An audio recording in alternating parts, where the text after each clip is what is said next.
Tupo katika kata ya Ikungi, kijiji cha Matongo na kitongoji cha Nkuhi. Tupo kama mwanzo, tumeenda kwenye kaya ambayo ina uhitaji mkubwa wa kusaidiwa, na sisi sasa hivi tuko shambani tunalima.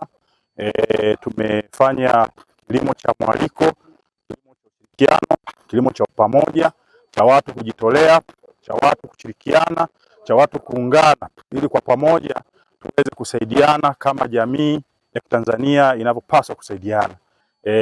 Watangulizi wangu walifanya kazi kubwa na mimi nimeanzia hapo wenyewe walipoishia. Kwa hiyo tunachukua uzoefu wa wenzangu waliotangulia, lakini pia unachukua na uzoefu wa sehemu zingine, maeneo mbalimbali, lakini pia unajaribu kukumbuka taratibu zetu, mila zetu zinatuongoza nini cha kufanya.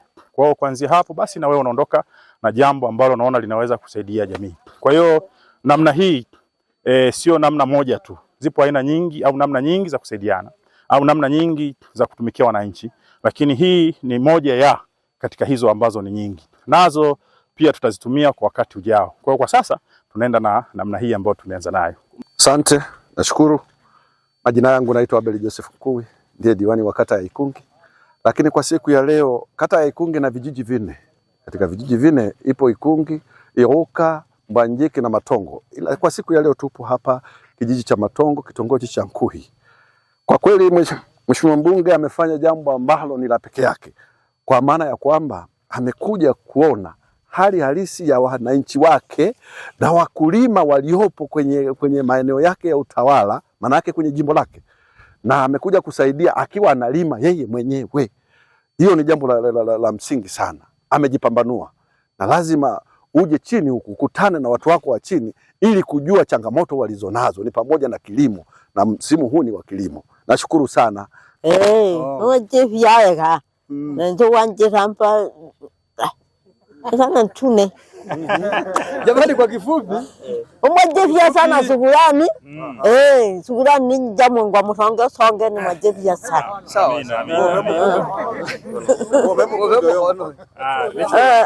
Mtonge wasonge.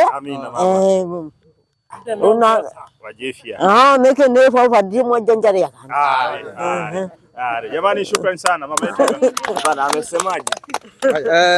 Bibi kwa ujumla huyu bibi ndo mwenye hili shamba, na ameshukuru sana ujio wa mheshimiwa mbunge kuja kumsaidia kwenye hili shamba lake. Na kama unavyomuona huyu nguvu ya kulima hana kabisa, na hana sehemu yote ya kupata kipato. Kwa hiyo mbunge amefanya tendo la huruma sana kwake, amemshukuru mno. Amesema kama Mwenyezi Mungu atamjalia mbunge tena uzima miaka ijayo, arudi tena kuja kumsaidia kwa mara ya pili. Kwa ujumla amemtakia mbunge kila laheri katika majukumu yake, ili Mwenyezi Mungu amuongoze daima katika hekima na busara, ili majukumu yake yaweze kwenda vizuri.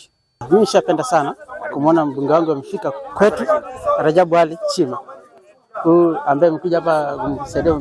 Mimi shangazi yangu, nimeshukuru sana kuja kumsaidia shangazi yangu kulima, na aendelee na moyo kama huu. Asante. Kwa jina naitwa Pili Juma Gwau, niko kitongoji hiki hapa cha Nkuhi.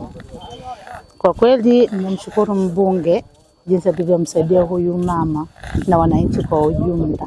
Tunashukuru sana sana sana. Yaani tunamshukuru mbunge, aendelee na moyo huu. Yaani aendelee kuwasaidia watu kama hawa, hata majirani pia, nasi pia tusaidie. Asante. Mimi kwa jina naitwa Maria Saidi kuliko Mapunda. Nashukuru sana mbunge, sijawahi kuona hivi mbunge yoyote aliyofanya kazi hii. Yaani nimeshukuru sana mbunge huyu, amefanya vizuri sana. Tunamwomba Mungu ambariki, amuongeze siku nyingi sana za maisha. Yaani amefanya vizuri, ilikuwa mama huyu hawezi kulima na sasa hivi amelima. Tunashukuru sana, Mungu ambariki, ongezewe siku nyingi. Endelee na ubunge.